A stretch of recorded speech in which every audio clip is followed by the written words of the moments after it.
Okay, hello. So I'm just sitting down to shoot the what I guess will be the epic walkthrough video for my new book, An Introduction to Cocktail Piano. Thank you for buying it. You know, if you're watching this, you probably have bought the book. So thanks for that. Just before we get started, I want to explain a couple of things. Do a little bit of housekeeping stuff, if you like. If you're watching this video, you are probably either watching it or you have come to it from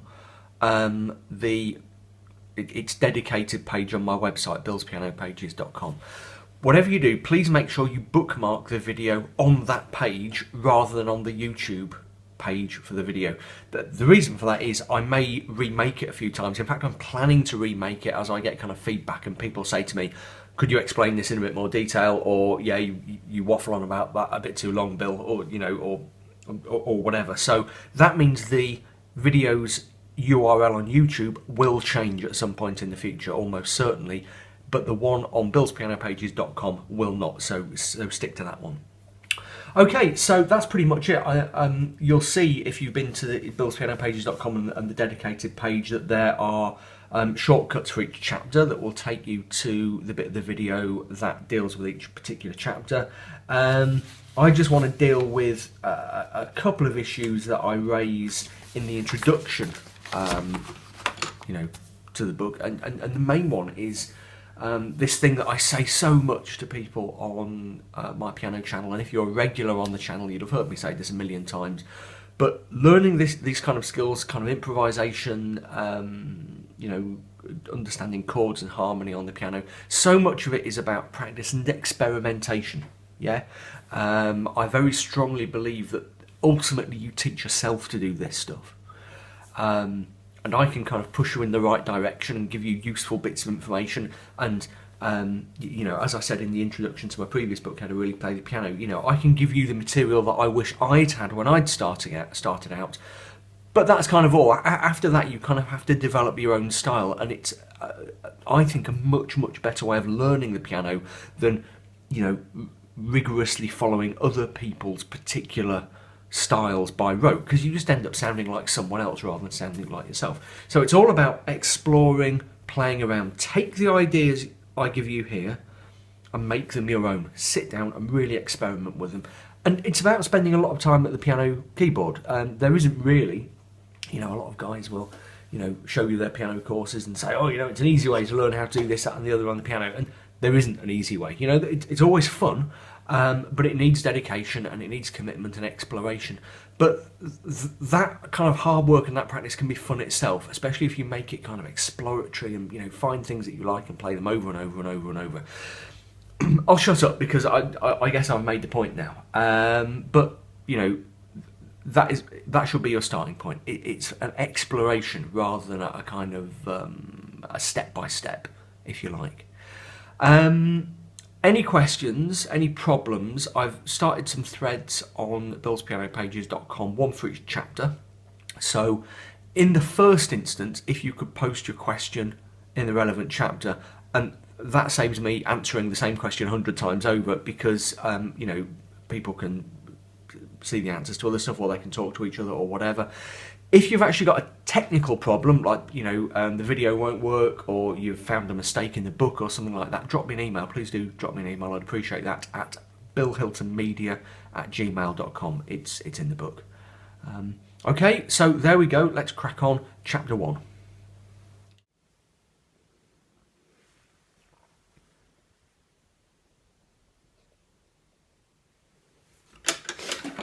Well.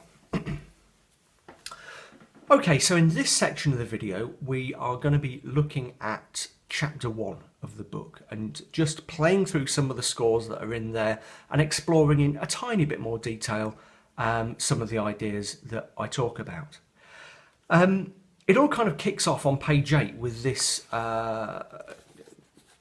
standard cocktail song, the first 4 bars of which I've kind of knocked together just for the purposes of the book.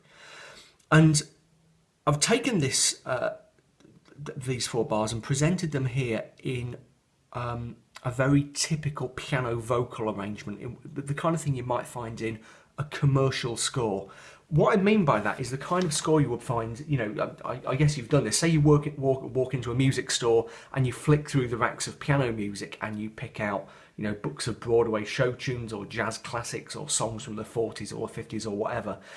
What you will find in those books, for the most part, is stuff that looks like this.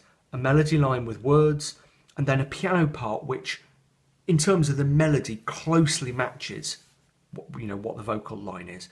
In a professional performance, you would never do that. The piano would never play the same melody as the singer was singing. But in order to sell these things to amateur pianists of moderate skill, the piano part is made very playable, so you can sit there and just play the tune if you don't want to sing along. Yeah, and it's generally quite straightforward. The sacrifice that is made in these arrangements is that things are often slightly too heavily simplified, especially when it comes to jazzy sort of stuff, especially in terms of the rhythm. Okay, so the rhythm is often written very straight when that's not what the original songwriter or the original performer intended. Rather than rabbiting on about it, let me just play through those 4 bars of the piano part on page 8 so you can see what I mean. Bear in mind this is supposed to be a fairly, you know, chilled, jazzy, slightly swingy tune.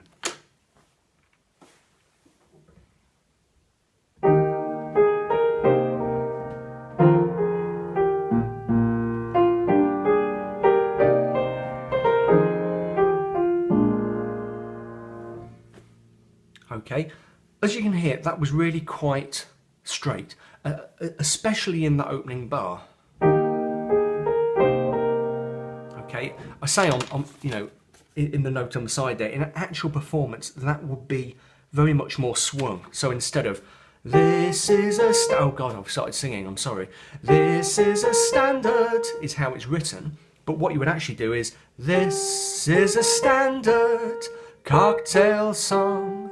Yeah. So in order to make it commercially appealing, what the arranger has done is simplified the rhythm there. Yeah, if you know your average pianist walked into a shop and saw all kinds of triplet marks and dotted quavers and stuff like that, they would be like, oh dear, I couldn't possibly play that. So it's simplified to make it more appealing to them. So as the chapter goes on to say, what we have to do as cocktail pianists, because usually we're working from arrangements like this, you know, because it's a cheap way of getting hold of lots of music, is rather than playing it as it's written, is adapt it so that it's more suitable for cocktail playing. Okay. The main way we do that, as I go on to say on page 9, is to ignore the piano arrangement and take the vocal line and the chords. Bearing in mind that that is simplified, okay? So as we sing, the rhythm of the vocal line is simplified, and those chords are simplified as well. You know, we need to add complexity and richness to those chords. So it's a funny thing, but you know, when you buy one of these enormous books of show tunes or whatever, you know, 3/4 of it you don't use. You just use the vocal line and the chords in order to create your cocktail arrangements. You might pick up little bits of interest from the piano arrangements if they're particularly good ones, but mostly it's just about using the piano line and the chords. So then we get to page 10, I think it is, which is, page 10, which is the first time that our little, whoops, things falling all over the place here. The first time that our little sort of cocktailized version of the tune appears, and I've got it here somewhere. Page 10. Yeah, here we go.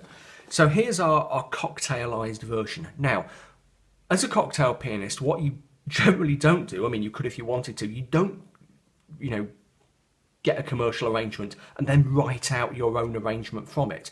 You know, ideally what you're going to do is take that commercial arrangement, turn it into a lead sheet with just the melody line and the chords, and improvise from it, you know, create your arrangement on the hoof.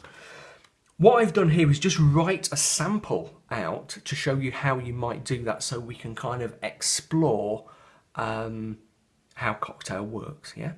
So what I'm going to do now is play this version through, and compare it to the version, the very sort of straight version that I've just played. This is a much more typical cocktail kind of arrangement.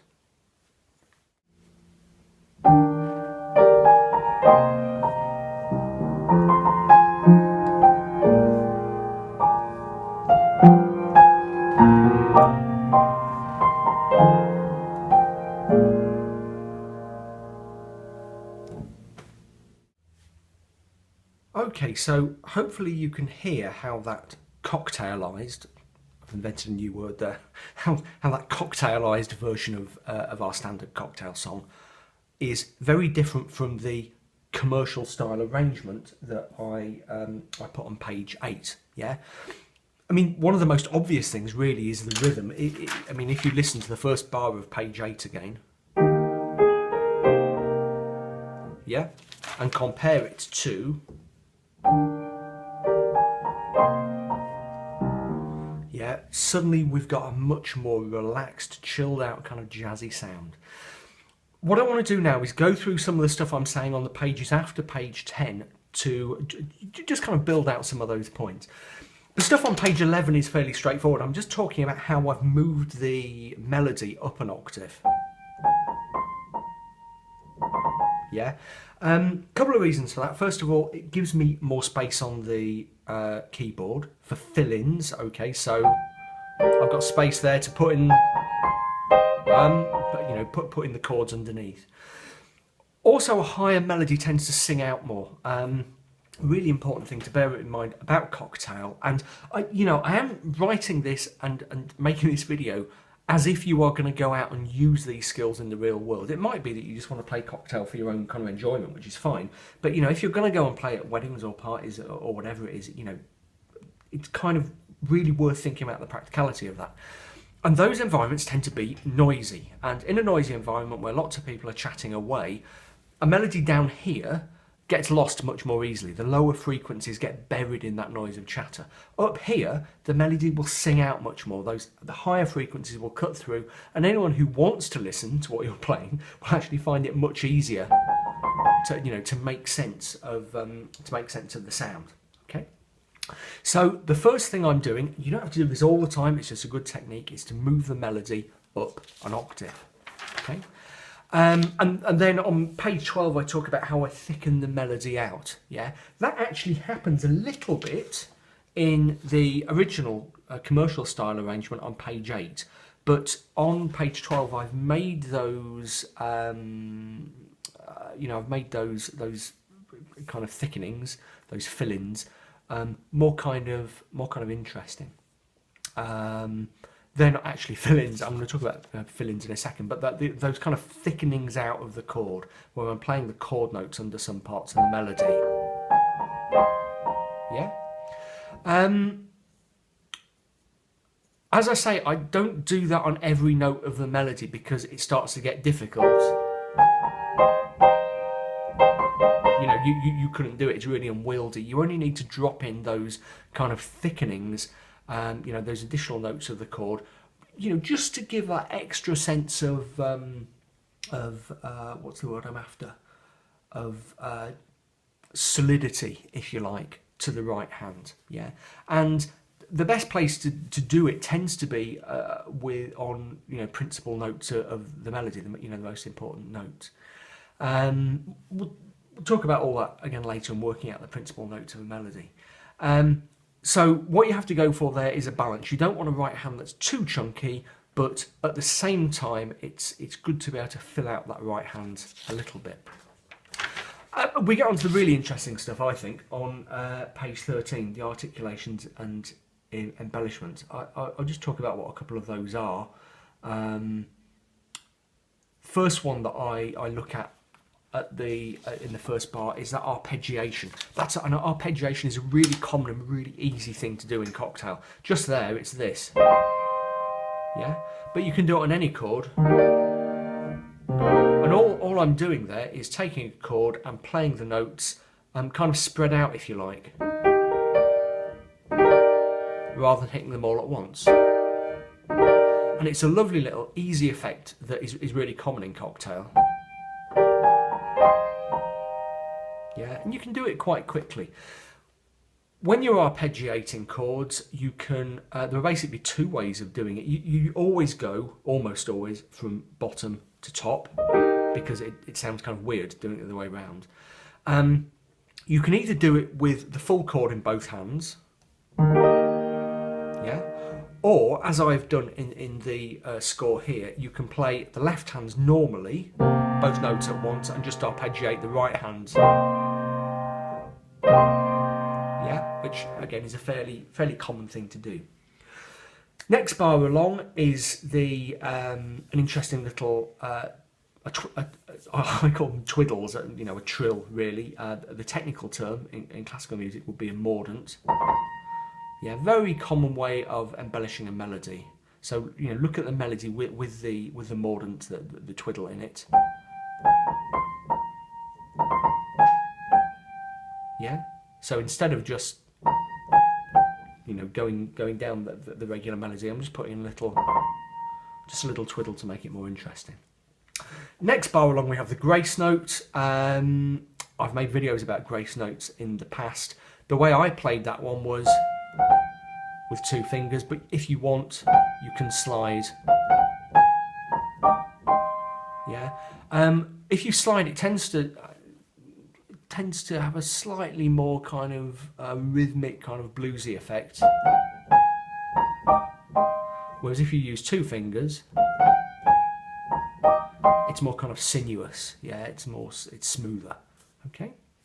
So that's page 13.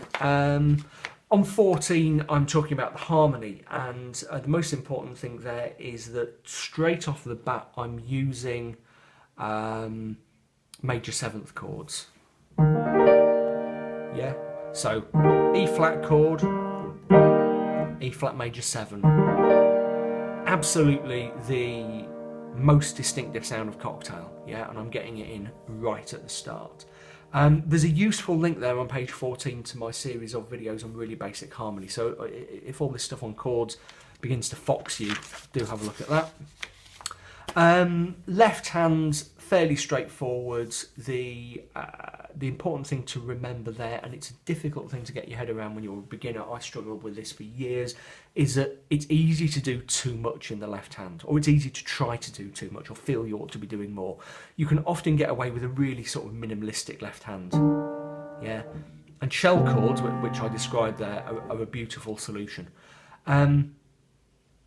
At any point in your playing, if you worry you're not doing enough in the left hand, that you feel you ought to be doing more, don't. Yeah. It may even be that you're doing too much, you're doing more than you need to. All the left hand needs to do is to give the thing a little bit of depth, a little bit of crunch, if you like, a little bit of bite down this end of the piano, and just fill in the, you know, the harmony, really. One interesting thing to notice, and we'll talk about this a little bit later, is that there aren't loads of really low notes. Yeah. I'm still keeping things reasonably in the middle of the piano, but I'm tending to avoid the really deep, chunky ones. There's that bottom C in there at the end of the first bar, but that's kind of about it. We'll talk about that more later. In fact, we'll talk about it more now. You know, I really should have gone through this first, shouldn't I? Yeah. Yeah, just look at the balance. So on page 16, I've drawn the red line and shown that actually most of the left-hand action is kind of happening above that C. Yeah, that's because you're getting your warm, rich chords here. Once you get down here, things start to get a bit chunky. So we can have the odd note down there, that's fine to give it depth and richness, but just avoid, you know, this, because it'll just get lost. Too chunky, and it'll kill everything else that's going on up here. Okay. Page 17 is more stuff on the left hand. That's about including more you know, how to suggest movement in the left hand.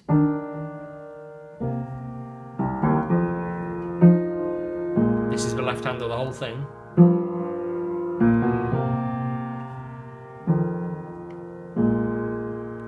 Notice how actually quite straightforward that is. Let me just play the left hand by itself again.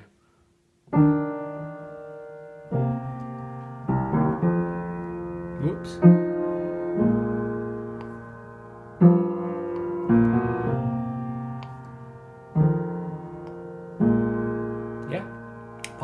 a little screw up with the rhythm there. That was pretty much how it's written. Very simple and straightforward.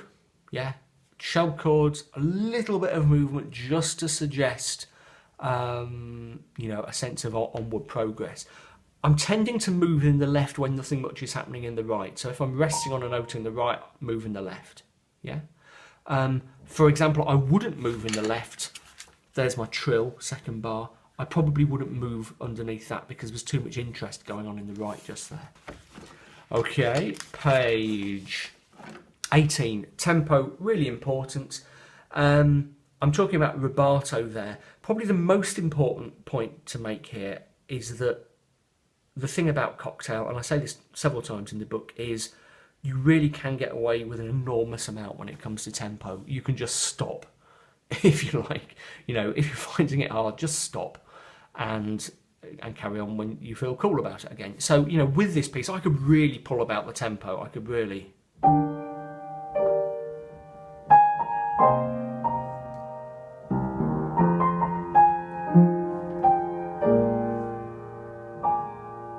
I've stopped, have a sip of my drink, whatever.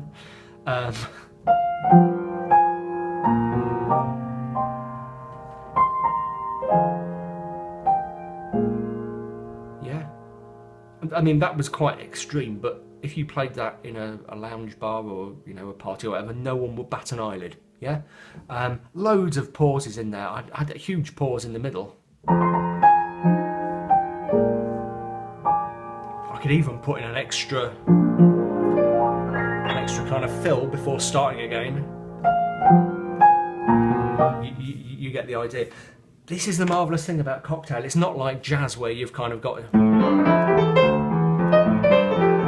And you're trapped in this rhythm and you're going, oh Lord, you know, what do I do? What do I do? I've got to do it in a particular time.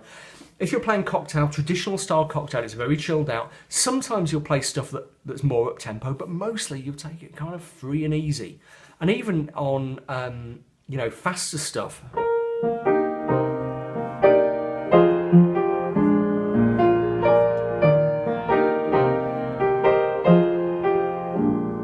Even here.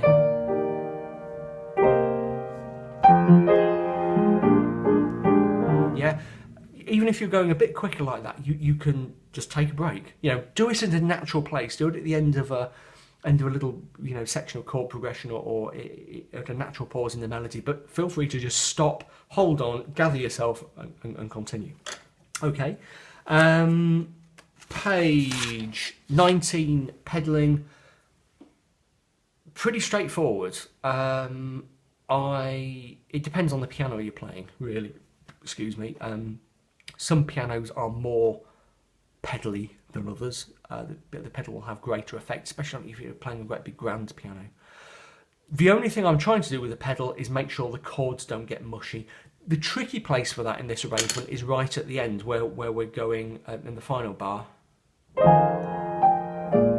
And I've got to be careful to lift my foot off the pedal as I hit the different chords. So I go from this chord here, which is F minor 7, sorry, to this chord, which is a B flat 7. I don't want them to clash. If I held the pedal through the bar, I'd get this. Yuck, horrible, don't want that. So I have to lift the pedal as I hit the last chord. Okay, so pedals come off there. Often in Cocktail, you will use the pedal to stick stuff together. Yeah, you don't need to worry desperately about fingering or things like that, because you can use the pedal to stick stuff together. It's not like a classical concert. No one will sit there and say, oh my words, his legato is terrible. You know, what an awful thing to do to Beethoven, because you're not playing Beethoven. You're playing at a party. People are drinking and snacking around you. So use the pedal to stick stuff together. But just try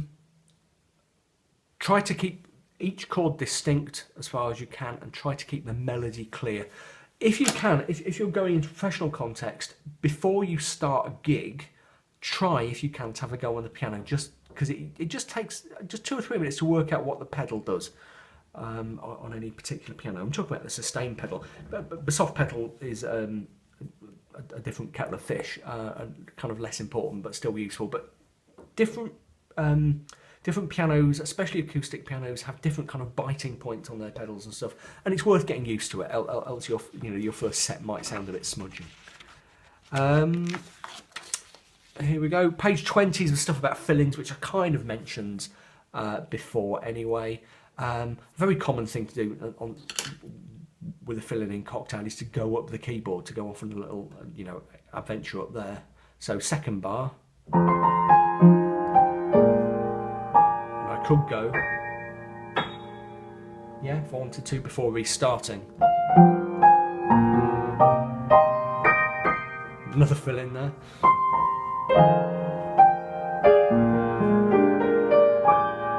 Yeah, so I'm just putting more fill-ins there than are actually in the score, but that's all a fill-in is. Usually it's just bits of the chord. You get to the end of a bit of melody, and you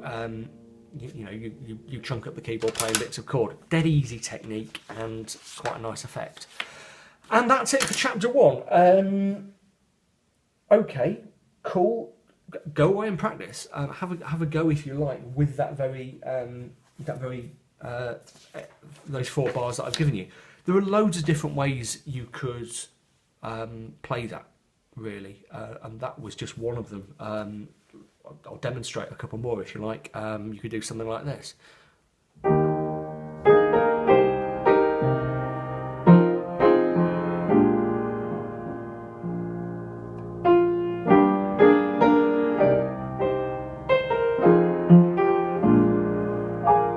Okay, so that was down in the middle of the piano, not quite as singy.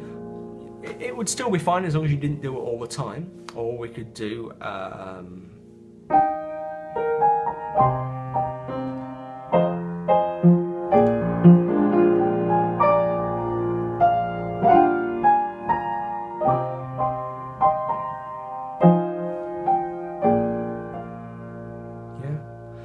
or you could just begin to improvise on it.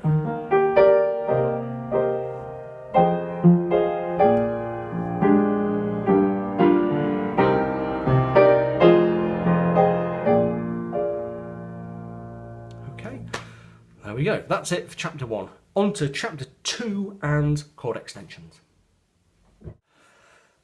Okay, so we're on to chapter 2 on page 22 and the distinctive sound of Cocktail. Specifically, we're going to talk about chord extensions and how we make Cocktail sound like Cocktail using harmony.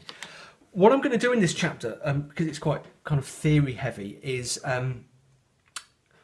let the words of the book kind of speak for themselves, but demonstrate play through some of the chords that you can see written out and explain 1 or 2 little things.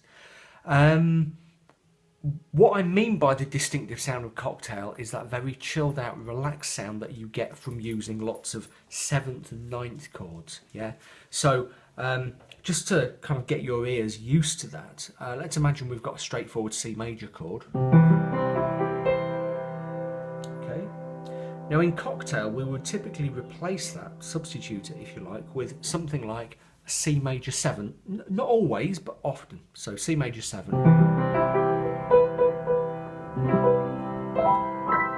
Okay, do you hear how that's the more distinctive, more chilled out Cocktail sound? We might even replace it with a C major 9th.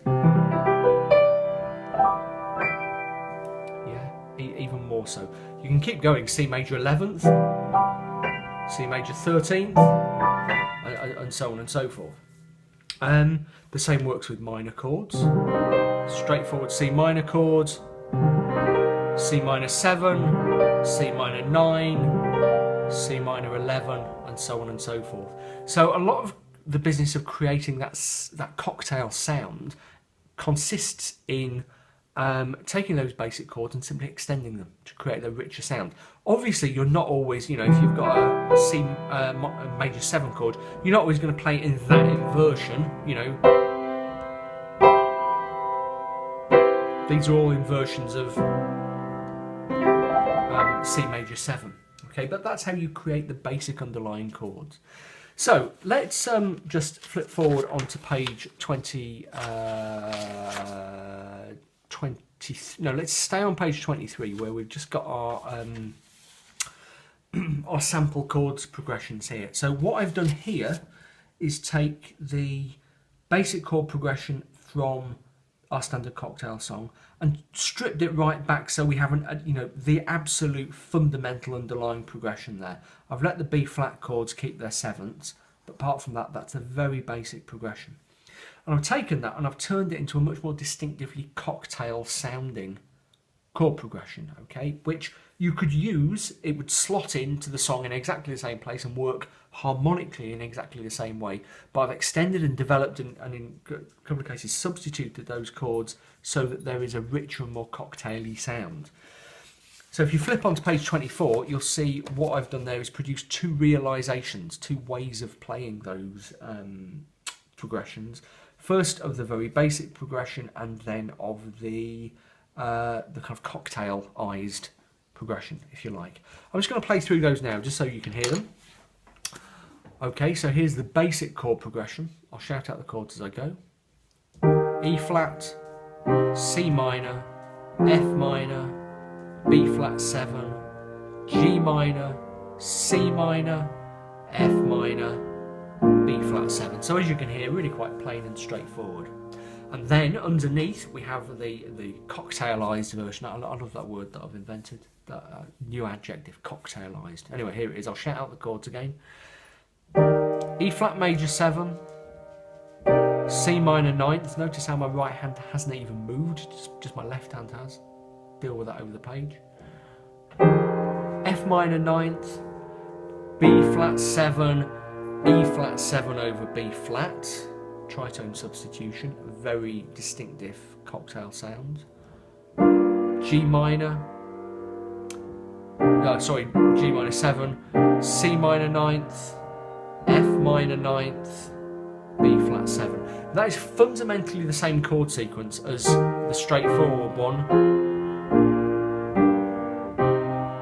which looks like that again, but much more chilled out and relaxed and cocktaily.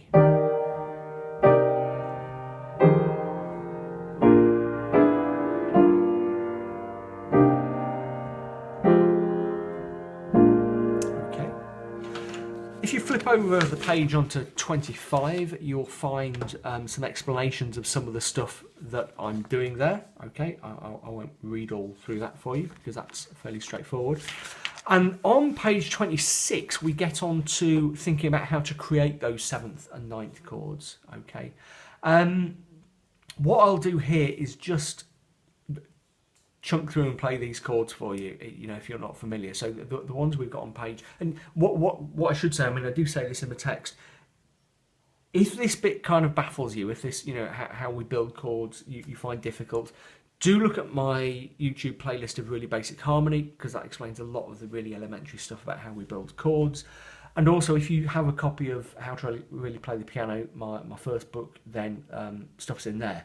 If you don't want to splash out on buying How to Really, then don't feel obliged. You absolutely don't need to, because the information's in the Really Basic Harmony playlist. But it's just another way of getting your head around this stuff if you're not familiar with it. Okay, so naturally occurring chords of C major are C, D minor, E minor, F, G, A minor, B diminished, a bit complicated. Come on to that in a second. C. Yeah. And if we flip, I need to make a note on my manuscript there. Excuse me, still in the editing and proofing page, and I found something wrong. If we flip over on page 27, we'll see how to build the 7th chords. Yeah. C major 7th, D minor 7th, E minor 7th, F major 7th, G 7th. A minor 7th, we'll come back to that one, C major 7th, okay? That is a leading tone chord with an added 7th, okay? That's not, so that basically is a B diminished chord. You would expect that to be a B diminished, but it's not. That's B diminished, okay? Harmonically, we call that a leading tone chord with an added 7th, which is a bit clumsy, but you don't really need to know about those. They don't crop up that often. It's just there for the sake of kind of completeness. But some notes about that in the text. It's going to make a quick note for myself there. Again, lots of red pen on this draft copy of the book as I go through it. And the ninths are over on page 28. C major ninth, D major ninth, E minor ninth. Sorry, hang on. C major ninth, D minor ninth, not D major ninth. E minor ninth, yeah. F major ninth, G ninth, A minor ninth. That chord just doesn't have a name. Okay, there's no such thing as a. I mean, I suppose you could call it a leading tone chord with an added seventh and ninth if you wanted to, but you know, whatever. C major ninth. Okay, so those are how those chords sound. As I say, the actual kind of way of building them is described in the text. Then we've got on page 29 the same thing working in minor keys. So the chords at the bottom of 29 are A minor, B diminished, C, D minor, E, F, G sharp diminished, A minor. Okay, stuff there also about harmonic minor. And on page 30 we have the minor seventh and minor ninth chords, which I'll just play through for you. A minor seventh, B diminished seventh, C major seventh, D minor seventh, E seventh, F major seventh, G sharp diminished seventh, A minor seventh. Okay, and then the ninths, A minor ninth,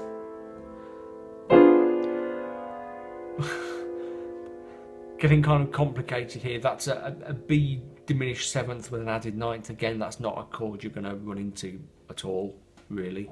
On to the third, easier territory. C major ninth, D major ninth, E7 with a flat ninth, which is kind of a cool chord, F major ninth,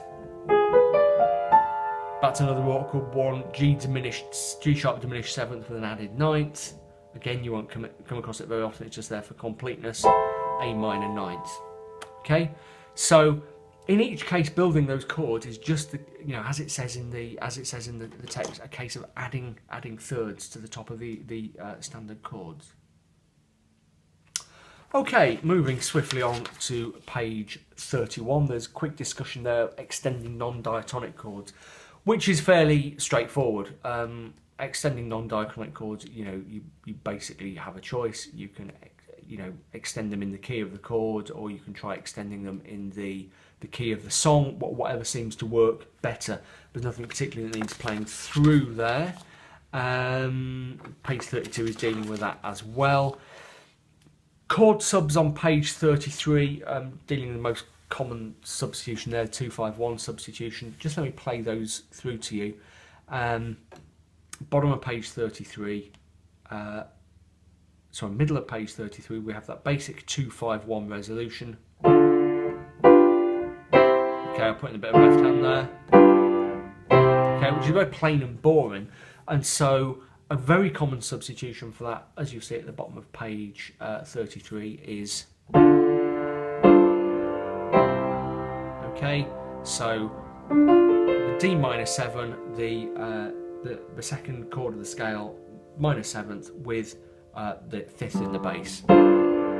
Okay, this is all a bit bitty. I'm just trying to find the various bits and pieces that that you might benefit from hearing played through. Yeah, bottom of page 34 is the tritone substitution again. Okay, just useful to hear it once more.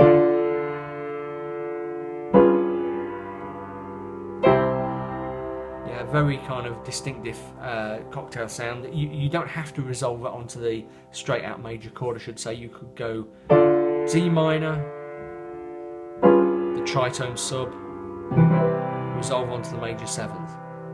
Okay, Yeah, and I think that is getting towards the end of that chapter. That is the end of that chapter. Okay, so basically, if you're struggling with the harmonic side of things, do check out the YouTube links that I've put in there to explain that. Basically, so much of this stuff is just sitting down at the keyboard and working it out for yourself. You know, there are very few occasions when you know, you're sat playing at a wedding or a party and you think, oh my word, here's a G sharp diminished seventh with an added ninth or an added 11th. How do I play that? Because it doesn't happen. But you know, so a lot of those chords are in there just for completeness. Oh, this stuff is quite dull, but it's quite necessary, because next we get on to the really exciting stuff, which is about creating elaborations on melody. Okay, I really need a cup of tea. I better go and have one. See you later. Okay, so we've got as far as chapter 3, and now we're going to talk about elaboration, which is one of the most important cocktail skills. It's all about taking a very straightforward, often quite straight tune and enriching it, making it more interesting, making it more kind of cocktaily, if you like. The reason it's important is because in the kind of environments where you're playing cocktail piano, so kind of weddings and parties and that kind of thing, your listeners like to kind of recognise a lot of the stuff that you're playing. Yeah, not everything, but if you consistently play stuff that people don't recognise, you know, people will say, you know, who the hell is this pianist? He or she doesn't play anything that we know. So instead what you're doing is taking tunes and keeping them recognisable, but at the same time making them more kind of interesting, yeah? And on page 37, I've repeated the thing I did in chapter 1. So there is the standard, the melody from the standard cocktail song, the straight version from the commercial lead sheet, the commercial arrangement. And then at the bottom of the page, our kind of elaborated version, the cocktail version that I created in chapter 1. And I've brought that down an octave so you can easily compare it with the original. Okay. But that's not the only possible elaboration of that tune. There are lots of ways of elaborating on it, lots of potential ways. So if we turn to page 38, you'll see what I've done is create another elaboration. Let me just play through that so you can see how it goes.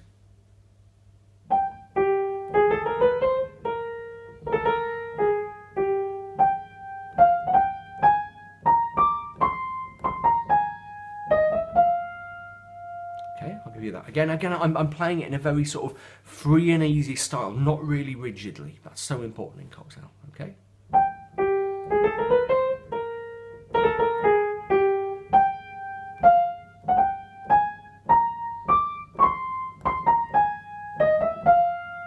yeah. And when you're elaborating like, you know, the way I play that slightly differently each time. The timing and the rubato is slightly different each time. And that is part of your elaboration. That, you know, that's a really important thing to understand. Everything about that different elaboration, I think, is kind of explained on page 38, except I'd just like to kind of repeat the point about good cocktail players creating colour and richness by using the whole keyboard, not just the middle octaves, okay? So too much down here begins to get a bit muddy and a bit lost, well, I think so at least. So you need to come up here a little bit and you know, use those notes that really, really sing out. I'm also using chromaticism, okay? Going up note by note between keynotes of the melody. That's a really useful thing to do, and it's worth practicing your chromatic scales. If you've ever had piano lessons, you'll have learnt chromatic scales. Okay, very, very useful. If you're not familiar with chromatics, you know, it's a good idea to look into them. If you look at the in the resources section of the book, you'll find a link to the ABRSM manual of scales. If you're not familiar with chromatics, if you're not familiar with a lot of other scales, get hold of the ABRSM manual of scales, and you know, it's full of them. It's not super expensive. Okay, so turning over to page 39, there's a kind of philosophical discussion about the difference between elaboration and improvisation. It's kind of a grey area between them. You can take a melody and elaborate it so far that it's no longer recognisable as a melody. That's the point at which it starts to become an out and out, an outright improvisation. Okay, but elaboration is all about keeping the tune recognisable. Now, that's the key question. How do we keep a tune recognisable while still adding stuff to it? And we start to consider that on page 40, under the heading "The Bare Bones of the Tune." What really gives a melody its identity? And I've started by giving a really, really simple, probably one of the most simple tunes of all, as an example, "When the Saints Go Marching In."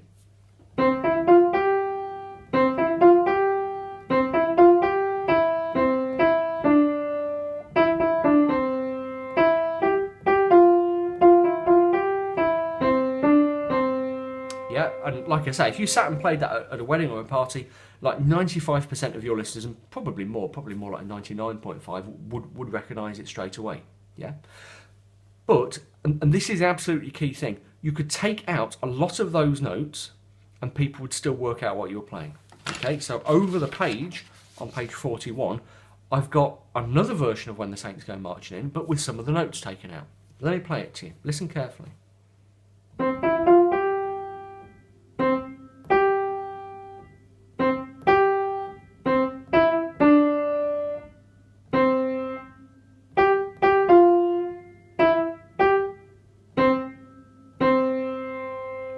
Yeah. Now, in the original, there were 32 notes, and there were just 13. Okay, but it's still recognisable as "When the Saints Go Marching In." Really, really important concept to understand. The reason for that, as I say in the text, the really biggest help is I've kept the opening phrase, the hook, if you like. I've kept that intact. You could play something completely different after that, and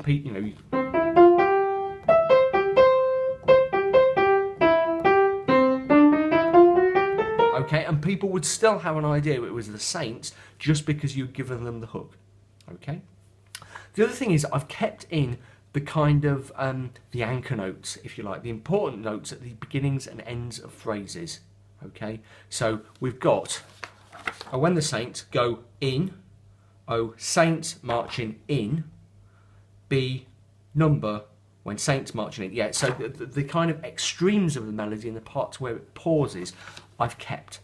Okay, and mostly the notes I've skipped are the passing notes, the non-chord notes. Yeah, it's the chord notes and those notes at the beginnings and the ends and the tops of phrases that give a melody its identity. And you can take out a surprising amount of stuff and a melody will still be identifiable, as the melody is. So let's flip over to page 42, and here we're beginning to elaborate. What I've done here is just taken the stripped out melody and begun to add stuff back in, but not stuff from the original tune. Yeah, in other words, I'm elaborating on it. Let me just play this through.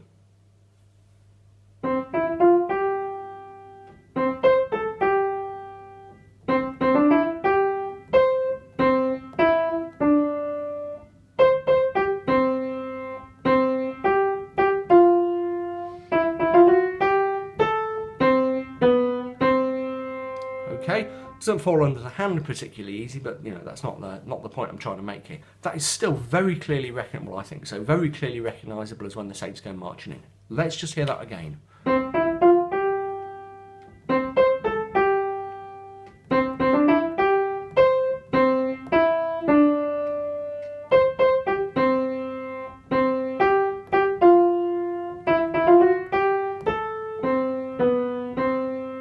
Okay. So the important things are that I've kept the most important notes, the bits that give the tune its identity, and lots of the new notes are taken from the same chord. Okay, with the exception of the A, there's a passing note there. Okay, those are still all from the same chord. Okay, and whoops, all from the chord of C, which is the chord in that bar. When I haven't used chord notes, I've used notes from the scale of C, which is the key of the melody. Okay, those are mostly from the pentatonic scale of C, and we'll come on to pentatonics later because they're really useful. Okay, flipping on to page 43. Just on page 43, I make the point about elaboration isn't just about changing the notes, it's about changing the rhythm and the tempo. So just to go back to 42 for a second, I could use a fair bit of rubato there.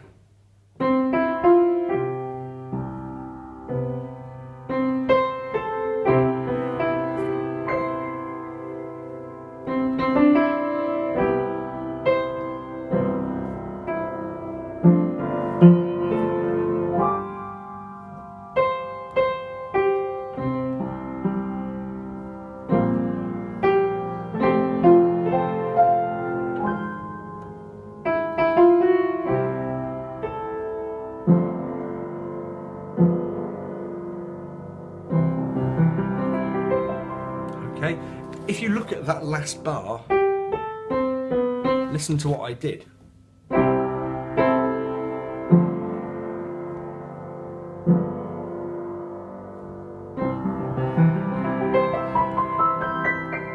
Yeah, I put in a lot of elaboration and a lot of fill-ins and stuff there, but I was playing that basic elaborated tune, but with lots of rubato. I could do it differently again.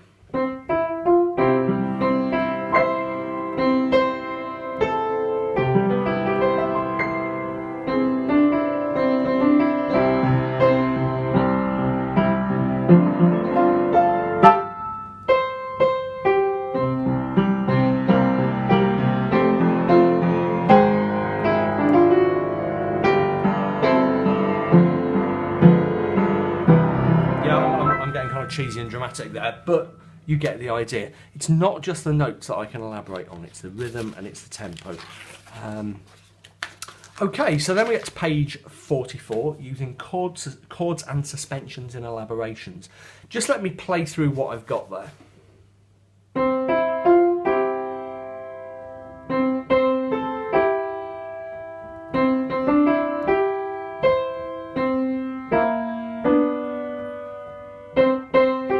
Okay, in fact, there isn't a suspension at the end there.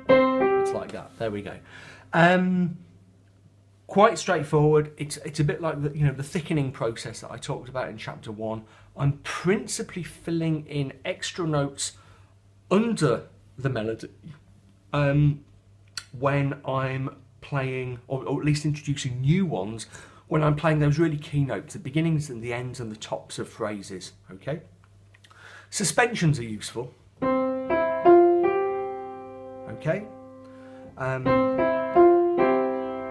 There are various different ways you could suspend just that little phrase. Okay.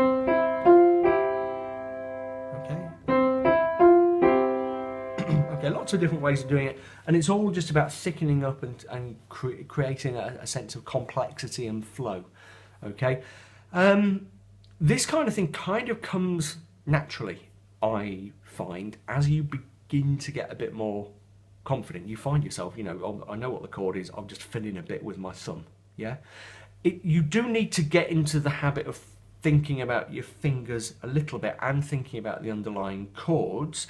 It's useful to not be too reliant on your thumb as people, or your fifth finger as people often are when they're beginning, because it's the thumb and the fifth that often do the most suspending. Okay. But be aware you can do it. Most of it is just about straightforwardly filling out the chords. But don't worry about doing it too much straight away. You should begin to find, if you're thinking about the chords underneath, that it comes fairly naturally. Okay, moving on to page 45. That's it. That's the end of the chapter, the summary. Just one or two important things to go on there. Remember that new notes, and we're going to come on to this in the chapter on improvisation next, new notes in an elaboration, notes that don't originally belong to the melody, can come from anywhere, but they tend to work best if they're from the chord, from the pentatonic scale, or the scale of the melody's key, and that's going from strongest to weakest. Yeah, if you go outside the melody's key, it's weaker still. It might still be kind of fun. Let me think of an example.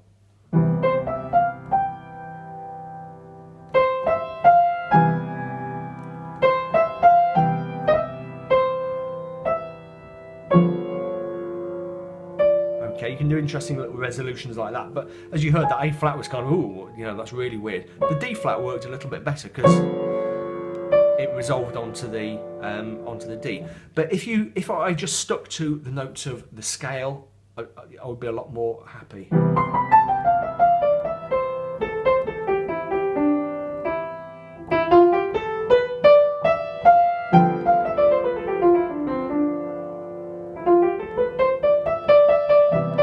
And the pentatonic scale, which is this, we'll come back to it later.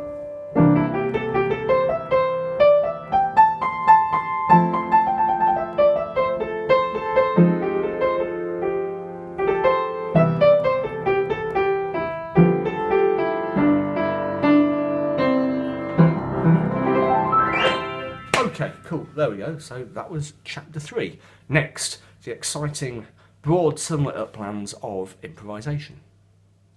Hey, right, so we've reached chapter 4, approaching improvisation. I'm really excited because this is my favourite bit. And I'm on page 47, where there is this gigantic essay about the stuff that you need to do if you're going to be a good improviser. And, I mean, you can read it for yourself, but basically it's about practice, it's about having a bit of patience, it's about exploring stuff, it's about play, learning through play. That's a weird thing to say to adults, isn't it? You know, learn through play. But that's how people really learn. If you look at little kids, they learn stuff through playing with them. Yeah, you know, whether it's just like putting cubes in a row or you know, throwing their teddy bear across the room. Adults are exactly the same. You learn by playing and experimenting, and play is fun. Yeah, so if you're enjoying yourself, you're more likely to learn stuff. So there's my little diversion into educational theory. Getting back to reality. Other stuff that you want to bear in mind: do play other music as well. Yeah, especially if you've had a classical training. Dig out those books of Bach and Handel and Purcell and all those old dead dudes and play through some of that stuff. Loads of jazz pianists especially were obsessed with Bach because so much of the stuff you play in his style of keyboard music is really similar to jazz in terms of the finger movements and the development of what fingers are doing, basically. So kind of interspersed. If you're not into that kind of thing, if you've never had a classical lesson in your life, don't worry. Lots of really brilliant pianists manage without all of that stuff. But if you do give it a go. And listen to and watch other pianists. Watching is actually like 100 times more useful than listening. Okay, watching what people do. And the fifth point I make there: remember, there is no such thing as a wrong note. So you know, when you're improvising, don't be like, oh, mustn't hit a wrong note, mustn't hit a wrong note, blah blah blah. Don't worry about that. Some notes sound better than others in certain places, but that's it. Okay. So when you're practicing, don't obsess over perfection. Yeah, grind on through, get it right, get it played, and worry about making it sound more elegant, more kind of cool afterwards. Okay, cool. Right, so let's kick off. If you have a copy of How to Really Play the Piano, my previous book, you will find the approach I'm going to use here pretty similar. Not exactly identical, and there's some extra bits and pieces that are special for Cocktail. So stick with it. If you are entirely new, then here we go. Let's get started. So, all piano improv works over a chord progression. And to kick off, we're going to take a really simple chord progression, which I've got written there at the top of page 48, and just in a sample realisation. Here it is. C, A minor, F, G. And it's a circular progression, okay? Because it finishes on G, G naturally resolves back to C. Okay, if you're still mystified by that word resolve, go and check out the playlist on Really Basic Harmony that I keep talking about and I keep linking to in the book. Okay. Now, to start off improvising on that chord sequence, we're not going to play the full chords. We're just going to play one note in each hand. A single note left hand part, C, A minor, F, G. Obviously we're not playing the full chords, but those, just for now, those single notes are going to stand for them. Okay? And in the right hand, we're going to be even less adventurous than that. We're just going to play one note. We're going to play this. I've written it out at the bottom of 48.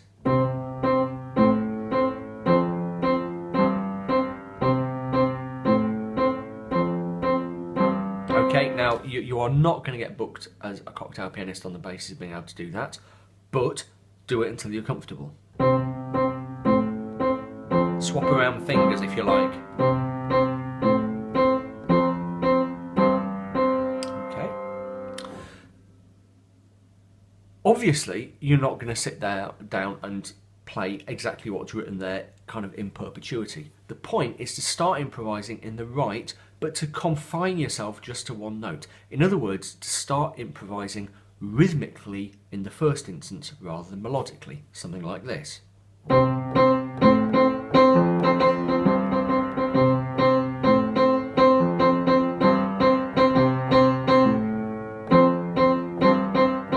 Okay, so if you go over to page 49, I've written out a couple of examples of how you might do that. Okay, and then the next thing you do when you're really comfortable with that, and I can't stress enough that what you do at each stage of this exercise is play and play and play until you are totally comfortable and you can do it in your sleep. Okay, so if it takes you an hour to sit there,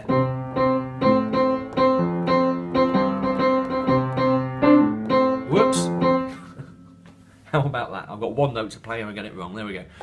If it takes you an hour, stick at it until you're really comfortable, because the next thing we're going to do is add another note, and in this case it's going to be E flat, kind of bluesy. Okay, we repeat the process. We're improvising rhythmically in the right hand, but just using those two notes.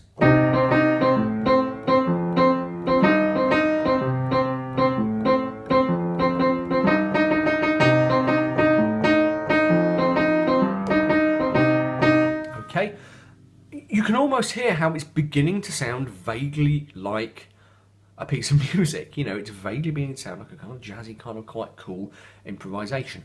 What do? We keep adding notes, yeah?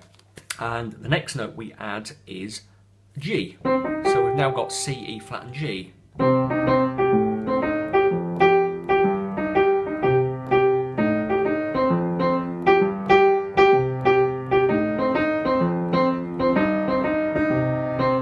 Okay, one thing you can begin to do at this stage is make the notes in the right begin to suit the chord just a little bit better. So in the original, we had to put a C over a G chord, which isn't that, really, it doesn't fit that well, at least not consistently. But now we've got a G note, we can play a G over the G, and so we have a more obvious kind of G chord sound.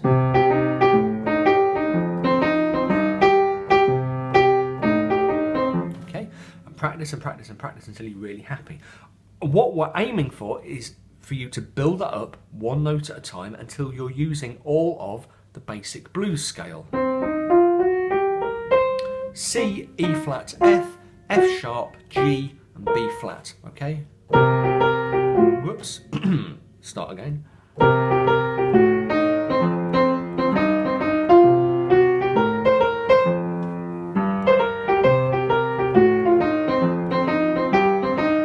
Okay, and after it might take you a few weeks to get to that stage, and that's only in one octave. Feel free, once you're confident, to begin to explore the octaves.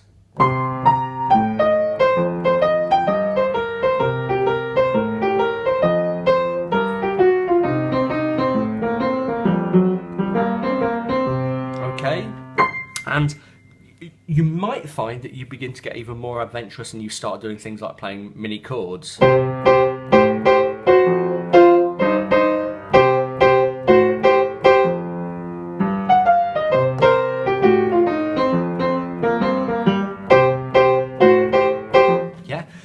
What we've got here is a very bluesy sound rather than a cocktaily sound. We're going to come on to making it sound more cocktaily at the minute, in a minute.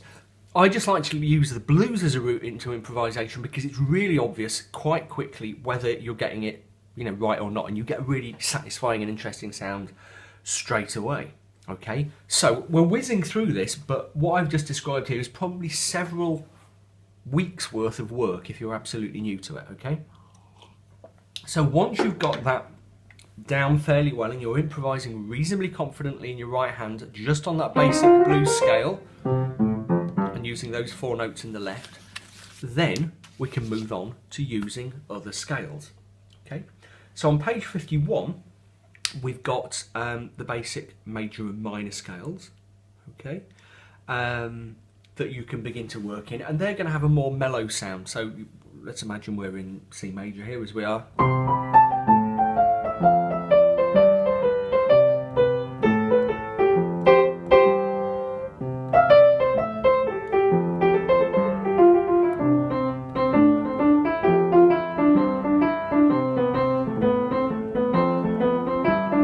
Okay, a little bit straight for Cocktail. We've shot out the far side. We've gone kind of square from the very bluesy style.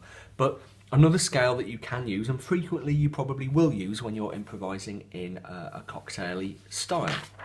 Okay, then on page 52 we get onto the really cool stuff, or what I think is the really cool stuff, and this is the pentatonic scale, which is massively useful if you are improvising. Okay, two types of pentatonic, the major and the minor. And it is, in the major, it's always the first, second, third, fifth, sixth note of the scale. That's what's called pentatonic. Pen, five notes. Okay?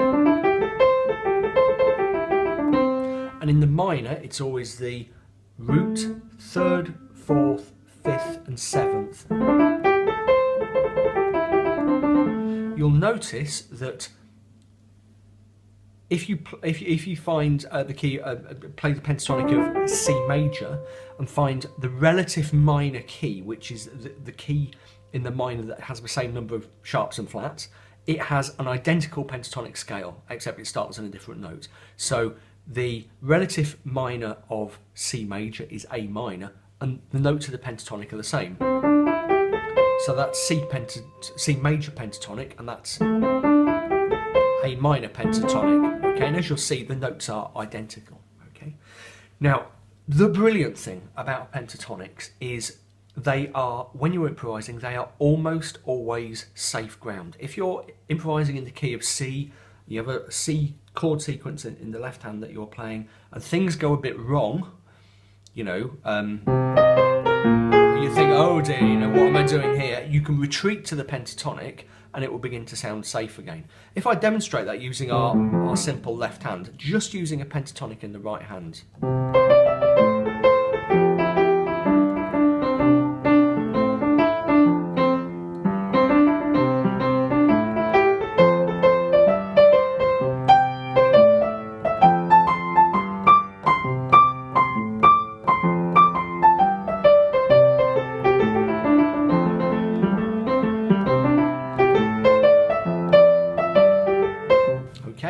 Pentatonic is always safe and therefore really, really handy for improvising. Over the page is the what I call the extended blues scale, which is the basic blues scale, okay, married up with the notes of the pentatonic that aren't already in it. Okay, which is a really useful one. There's also a note on there about you know, getting your fingers around blues and pentatonic scales, and if you've had a bit of a background in classical piano, the chances are that you are possibly a little bit obsessed with fingering, with good reason, because in classical piano, fingering is really important to get a good, smooth legato style, and you've probably had the importance of fingering beaten into you from an early age by your piano teacher, with the aid of a good thick book of Beethoven sonatas or something. Worry about it less with Cocktail. I've probably said this already, actually, but legato is not so important. It's good to be able to organise your fingers, and elsewhere in the book I've linked to a tutorial, a video tutorial about using your fingers effectively. But if you kind of get stuck, you can always stick things together with the pedal. Okay, so don't worry too much about it, and you will find that the more you practice, the more that fingering your improvisations becomes natural. Okay, you have to kind of trust me on that one. Other useful scales, chromatic. We talked about actually in the last chapter when we were talking about chapter 3. Really useful scale. Whole tone scales are useful to create this kind of magical, slightly unearthly sound.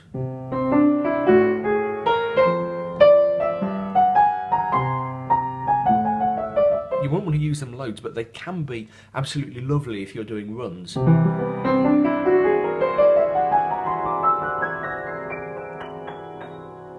Okay. And there's some stuff on page 54 also about other useful scales like the modes and the altered dominant and various other things. Both of those are fairly commonplace in jazz, but once I get started talking about them, first of all, I'm a little bit off my area of expertise, but also we're kind of moving out of the zone of cocktail, if you like. If you're interested in them, go and have a Google around, because there are lots of resources on the internet, lots of stuff on YouTube about the jazz scales, but kind of beyond the scope of this book. For the purposes of cocktail, major, minor, blues, pentatonic, chromatic will pretty much do the job for you for most of the stuff you do, okay? So major, harmonic minor, blues, pentatonic, chromatic, a little bit of whole tone sometimes, little bits of one or two other odd scales, but they will be your real sort of workhorses. Okay, on page 55 I talk about making the scales fit the chords, and this is where we kind of, you're kind of on your own a little bit actually. You kind of have to develop your, that's a terrible thing to say, isn't it? I've made you spend money on my book and now I'm saying you're on your own, but it's true. What you need to do is think about marrying up the stuff we learned in chapter 2 about cocktail harmony with the stuff we've just learned about scales. So if we take our chord sequence, C, A minor, F, G, we can get a very cocktail sound on that chord sequence quite easily. C9, A minor 9, F major 9, G7.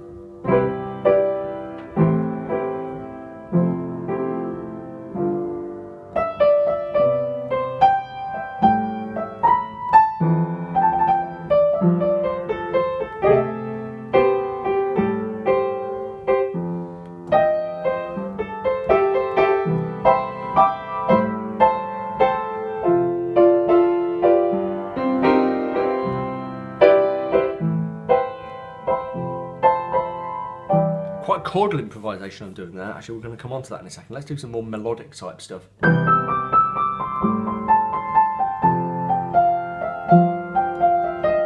Bit of blues scale there. I can go to the pentatonic.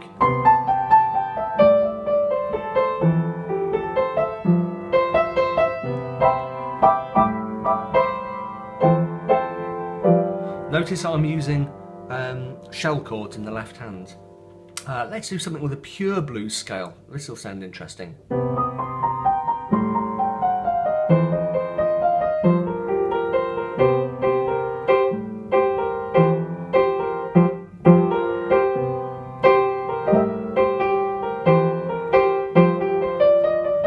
Okay.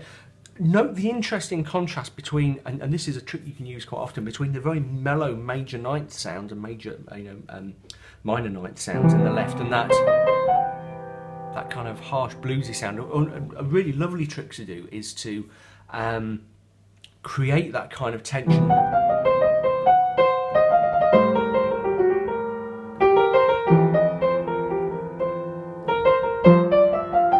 And then resolve it straight back onto a major scale.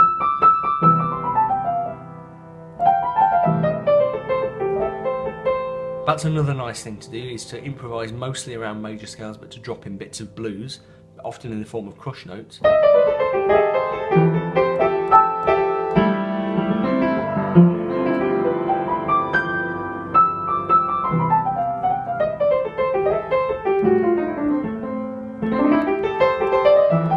getting kind of carried away now.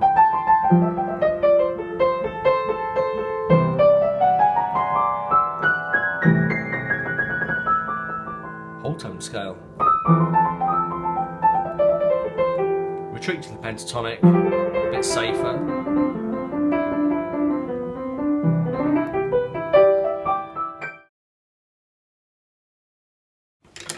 One question that crops up on page 55 that I just want to kind of go into in a little bit more detail is what you do with non-diatonic chords. Okay, so just to recap, a non-diatonic is a chord that doesn't belong to the key of the song that you're playing. Okay, so if you're in the key of C major, that key has certain natural chords naturally occurring in that key. C, D minor, E minor, F, G, A minor, B diminished and C. If you suddenly come across playing, if you're playing a song in C and you suddenly come across a chord like E flat or C minor 7, that's non-diatonic.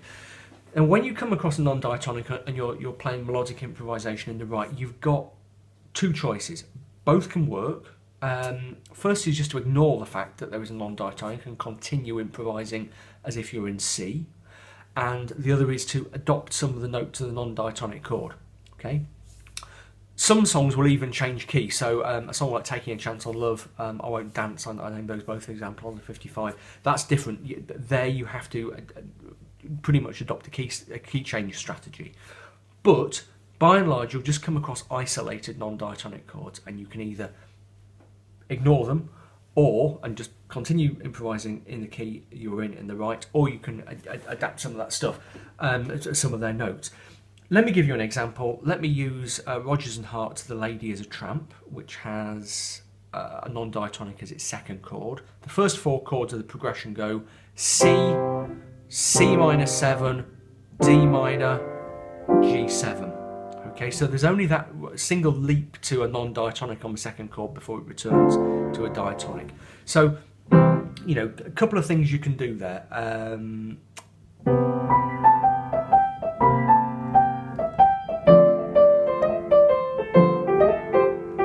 So that's me pretending that the diatonic doesn't exist. Listen to that again.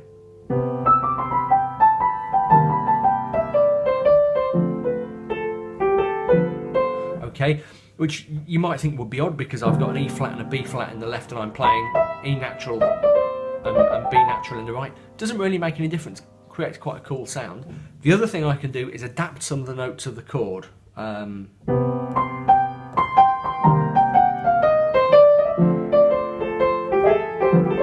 again.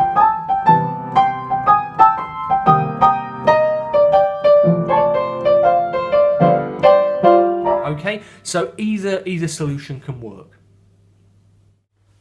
Okay, so for this next section, we've got a bigger spread of the piano keyboard here because we're going to talk about chordal improvisation and some of the stuff you can do just playing around with chords. Okay, so melodic improvisation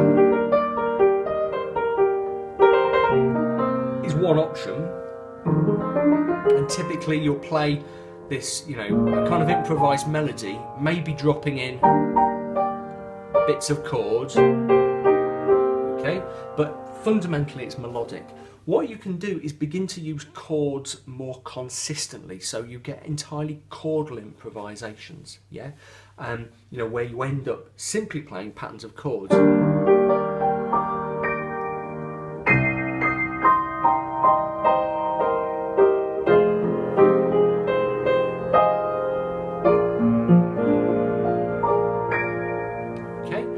Before you get out to that kind of extreme, there's a kind of halfway house where you play chordal improvisation in a more melodic way. So you're still basically playing a melody and the chords are going stepwise, but it's much more chordal and often a simpler melody than your basic melodic improvisation.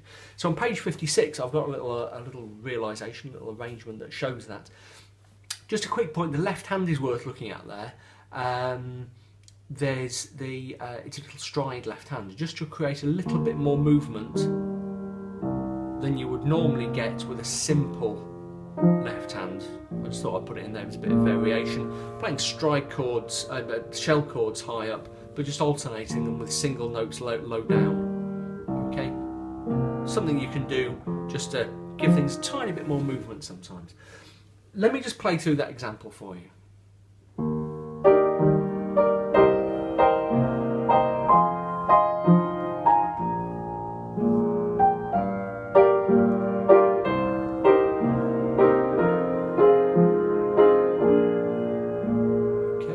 So you can hear it's quite melodic, but the chords are much more prominent.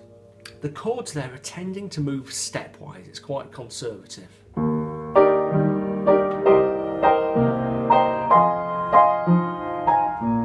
I'm not using any passing notes, just the notes of the chords themselves, apart from there actually. the end of the second bar. One very brief passing note. Otherwise, it's just chord notes. And that's really quite easy stuff to play. You just need to know, as I say over on page 57, your inversions of the different chords. Because what I'm doing there, if you look at the C minor, at the second bar, is just going up through the inversions. Yeah, okay, so that's the second inversion, third inversion, root position of C minor 7. Yeah, you don't have to play the whole chord, so there for that B flat 7, I'm just playing the B flat and the A flat. A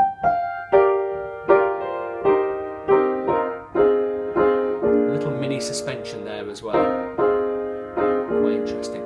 So that's your chordal improvisation taken in quite a conservative, quite straightforward way. You can go further, you can go a bit wilder and wackier. Okay, so on page 57 there's a sample right hand where all I'm doing is pretty much going up and down the keyboards playing different inversions almost randomly of the chords.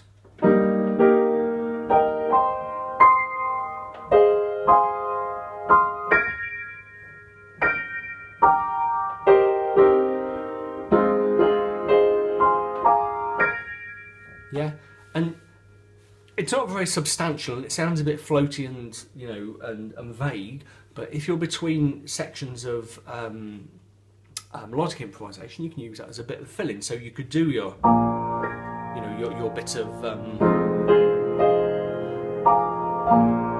and then back to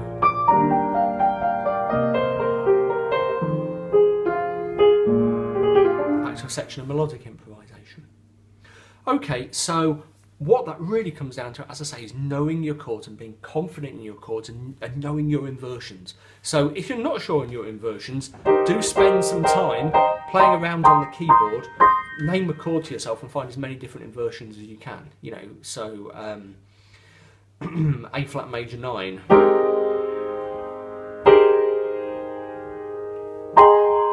Lots of different ways of playing it. Spend 5 minutes around the keyboard trying to find as many as you can. That's the quickest way to learn your inversions and your voicings. Finally, with chordal improvisation, you don't have to play whole chords. You can break the chords up into arpeggios and broken chords. So if you look on page 58, I've got some of the ways you can do that and some examples of it, just in the right hand. In that first bar, I'm just playing an arpeggio on the chords of E flat and C minor 7. Okay, and arpeggios are dead useful because again you can just sort of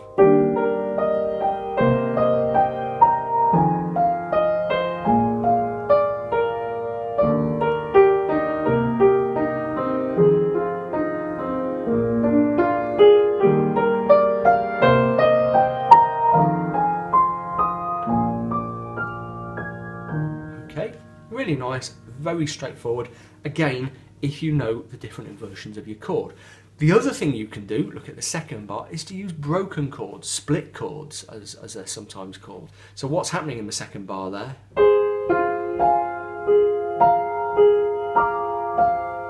Okay. Again, you can do that all the way up the piano.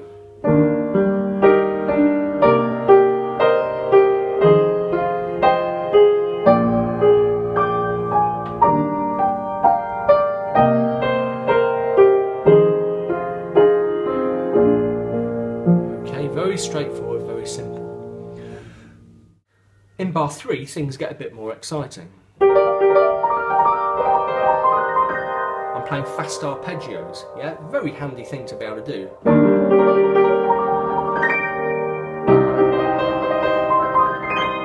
Okay, but not that difficult if you're not going up the keyboard too quickly. Okay? And in bar 3, what I do is stay in the same octave for 2 plays through each chord, okay? Yeah, and I'm a little bit glitchy there, you know, I hit a G flat and it doesn't really matter because you're playing the notes so quickly that they just whiz past. Okay, in bar 4, things begin to get really exciting and quite difficult. Really fast arpeggios, yeah. These always go wrong, but it doesn't matter. Okay, because if you've got a strong chord identity in the left, yeah, I've chosen pretty hard ones to do there, but it was running up and down, up the piano really quickly. Don't try and do it on the way down, because it gets much more difficult. Okay, so really fast runs at the piano. Don't worry if it's splashy, don't worry if you're hitting wrong notes. It doesn't really matter very much if you're playing at that speed. Okay, I frequently, you know, as you can see there, that was like all over the place. A really good classical pianist would be able to absolutely nail that, but you know, it's kind of beyond the reach of a lot of people, but worth having a go at. Okay, finally in this chapter, and in fact the book, there's a little bit on page 59 about improvising intros and outros, which is a fairly useful skill, but not that difficult. The classic way of doing an intro is just to take the last little, you know, last 4 bars, last 6 bars or whatever of a chord progression, play that as an introduction, and then straight to the top of the chord progression. The other thing you can do is, as I say, be a bit more free and easy and improvise a chord progression based on dominant or dominant-like chords. So I've got that little example progression down the bottom of the first column of 59. Imagine we're leading into a song in the key of C. Yeah. What that progression does is start on the tonic chord, or a tonic chord, C major 7, and gradually move towards a dominant-like chord, which is that F minor with a major 7 over G, which is that, in case you're wondering. Okay. So there are lots of ways of realising that. Something like this will work.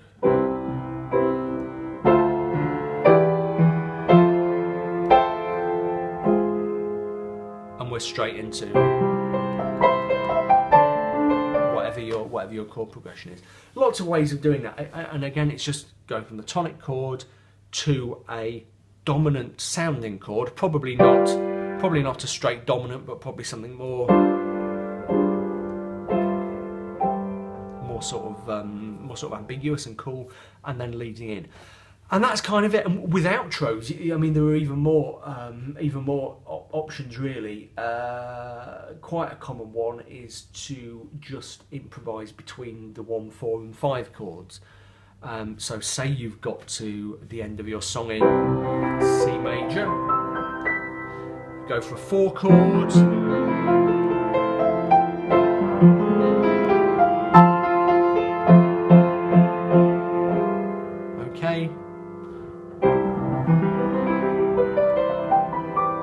something I really like to do is do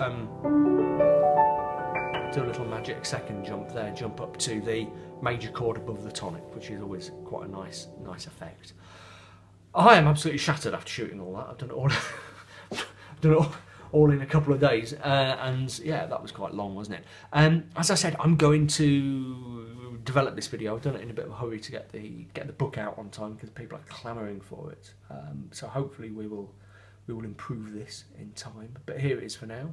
Questions, suggestions, go to the website, go to the comment threads that I've created, and I will try to help you there. Right, I'm going for a nice cup of tea and a sit down. Thank you for your attention. Bye bye.